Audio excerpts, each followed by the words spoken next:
안녕하세요. 은퇴 이후의 삶을 함께 이야기하는 채널 부자아빠 100억입니다. 많은 직장인들의 최대 고민인 퇴직 이야기입니다. 지금은 경기가 워낙 좋지 않아 명예퇴직을 생각하는 분들이 많지는 않은 편입니다. 그렇지만 몇 년 전만 해도 퇴직 위로금 1억 이상을 받으면서 퇴직하는 게 계속 일하면서 몇 천만 원 받는 것보다 이득이라 생각하는 경우가 많아 명예퇴직 사례도 심심치 않게 볼 수 있었습니다. 오늘은 명예퇴직을 고민하는 50대 직장인의 이야기를 소개해드리려고 합니다. 30에는 빨리 성공해야 할 것 같았고 40에는 이제 자리를 잡아야 할 것 같았는데 50이 넘어가니 이제는 어떻게 내려올지를 고민하는 나이가 되었죠. 오늘 주인공은 26년간 한 회사에서 근무해온 50대 직장인 박성호 씨입니다. 회사에서 명예퇴직을 권유받았고 그는 지금 인생의 가장 큰 결정을 앞두고 있습니다. 퇴직금과 위로금을 받아 새로운 길을 모색할지 아니면 조금 더 버티며 직장에 남아야 할지 인사팀의 권유로 인하여 계속 고민하였습니다. 퇴직금은 기존 퇴직금 1.5배의 퇴직 후 3년간 기본급 지급하는 조건이었으므로 사실 몇 년을 더 일하는 것보다 더 좋은 조건이었습니다. 여기에 자녀 학자금까지도 3년간 지급하겠다는 것이었습니다. 안 그래도 회사에서 승진 누락에 눈치밥만 먹고 있었는데 이것이 큰 기회처럼 여겨지기도 하고 당장 그만두면 할 것도 없는데 그 다음은 어떡하지라는 고민이 생겼습니다. 여러분이라면 어떻게 하시겠습니까? 성호 씨는 평생을 회사와 함께 보냈습니다. 매일 아침 5시 반에 눈을 뜨고 남들보다 빨리 출근하기 위해 6시가 조금 넘으면 지하철을 타고 출근했습니다. 점심도 대충 편의점 도시락으로 때우면서 남들보다 더 오래 자리에 앉아 있었습니다. 자녀 학자금, 주택대출, 부모님 병원비까지 모든 것을 책임져야 한다는 압박감 속에서 그는 그저 묵묵히 버텼습니다. 상사들에게는 신뢰받는 부하였고 후배들에게는 든든한 선배였습니다. 하지만 세상은 변했습니다. 최근 몇 년 사이 회사의 공기는 눈에 띄게 달라졌습니다.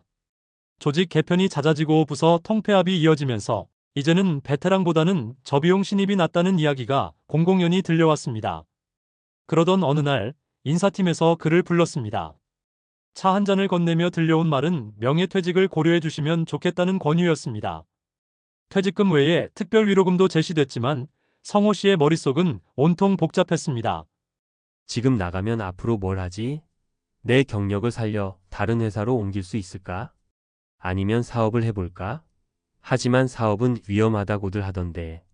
그는 그날 밤 아내에게도 말을 꺼내지 못한 채 혼자 뒤척이며 밤을 지새웠습니다. 며칠 뒤 술자리에서 후배가 물었습니다. 선배님, 요즘 표정이 많이 어두우시네요. 무슨 일 있으세요? 무슨 일 있으세요? 성호 씨는 웃으며 대답했지만 마음은 무거웠습니다. 주변에는 명예퇴직을 하고 치킨집이나 카페, 편의점을 차린 선배들이 많았지만 절반 이상이 23년 안에 폐업했습니다. 한 선배는 회사 다닐 땐 야근이 힘들었는데 이제는 가게를 닫아야 할지 고민하는 게 더 괴롭다. 라며 깊은 한숨과 함께 눈물을 보였습니다.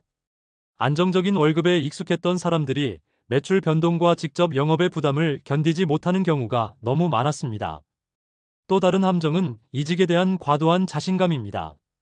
내 경력이라면 다른 회사에서 받아줄 거야 라고 생각하지만 실제로 50대 중견 관리자급 인력을 채용하는 회사는 많지 않습니다.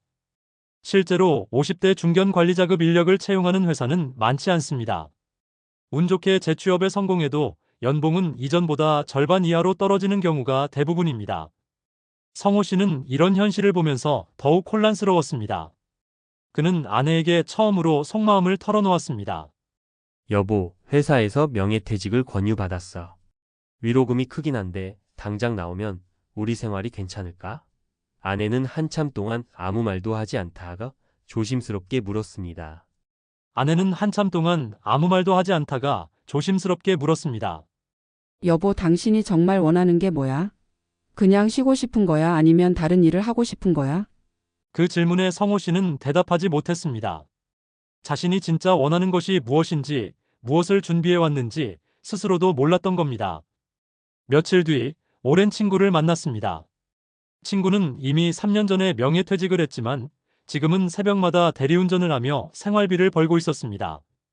성호야, 명퇴? 나 할 때만 해도 세상이 이렇게 힘들 줄 몰랐다. 솔직히 너 준비 없으면 절대 나가지 마라. 위로금? 금방 다 쓴다. 고정적으로 들어오는 월급이 있는 게 얼마나 소중한 건지 몰라. 위로금은 애들 대학 등록금 조금 내주고 집 대출 조금 갚고 나니까 남는 게 없더라. 위로금 당장 1억 커 보이지만 고정소득 없이 통장 잔고 줄어들어가는 거 보면 정말 속이 타들어가서 못 버티겠더라. 정말 속이 타들어가서 못 버티겠더라. 그 말은 성호 씨의 가슴에 무겁게 박혔습니다. 그렇다면 어떻게 해야 할까요? 명예퇴직을 무작정 받아들여서도 무작정 버텨서도 안 됩니다. 먼저 자신의 재정 상태를 냉정하게 분석해야 합니다. 퇴직금과 위로금으로 몇 년을 버틸 수 있는지, 자녀 학자금과 주택대출, 부모 부양 같은 고정 지출이 얼마인지 정확히 계산해야 합니다. 그리고 내 경력이 시장에서 얼마나 가치 있는지 객관적으로 따져봐야 합니다. 단순한 희망이 아니라 실제 구직 시장의 채용 공고를 직접 보고 판단해야 합니다. 사업을 고려한다면 반드시 테스트가 필요합니다. 주변 사례만 보고 카페가 잘 된다더라 식으로 접근하면 위험합니다. 최소 6개월에서 1년 정도 시뮬레이션을 거친 뒤에 실행하는 것이 좋습니다. 또한 퇴직 후 삶의 방향을 먼저 설계하는 것도 중요합니다. 돈을 벌겠다는 목표보다 하루를 어떻게 보내고 싶은지, 어떤 생활을 하고 싶은지를 먼저 그려보는 것이 필요합니다. 시간 관리, 사회적 관계, 새로운 배움의 계획이 함께 있어야 합니다. 깊은 고민 끝에 성호 씨는 결심했습니다. 당장 회사에서 눈치 밥 먹으면서 살아야 하고, 누군가는 명퇴 위로금으로 사업 성공했다는 소식이 들릴지라도 차근차근 준비해 나가기로 결심하였습니다. 당장 회사를 떠나기보다 2년을 더 근무하며 은퇴 후 필요한 생활비와 목표 금액을 정리하기로 했습니다. 퇴근 후의 시간과 주말에는 온라인 강의와 자격증 공부를 시작했고, 은퇴 후 활용할 새로운 경력을 하나씩 준비 중에 있습니다. 이 이야기에서 얻을 수 있는 교훈은 분명합니다. 퇴직은 목표가 아니라 결과라는 점입니다. 퇴직을 새로운 출발이라고들 하지만 준비 없는 출발은 추락으로 이어질 수 있습니다. 자칫 무모한 시도가 되어 돌이킬 수 없는 결과를 만들 수도 있습니다. 회사가 등을 떠민다고 해서 무조건 나오는 것이 아니라 내가 준비됐을 때 스스로 결정해야 합니다. 더럽고 치사하고 도저히 못 버티겠다는 생각이 들어도 가족을 생각하고 나의 미래를 먼저 생각해야 합니다. 무작정 버티기만 하는 것이 아니라 1년 정도는 퇴직 후의 삶은 준비해야 한다고 생각합니다. 여러분이라면 성호 씨처럼 조금 더 준비하고 퇴직하시겠습니까? 아니면 위로금을 받고 새로운 길에 도전하시겠습니까? 명예퇴직을 고민하는 모든 50대 분들께 드리고 싶은 말은 이것입니다. 준비된 은퇴는 자유지만 준비 없는 은퇴는 불안입니다. 오늘 이야기가 여러분의 선택에 작은 길잡이가 되었으면 합니다. 시청해주셔서 감사합니다. 여러분께 더욱 도움되고 재미있는 이야기로 다음 영상으로 또 찾아오겠습니다. 감사합니다.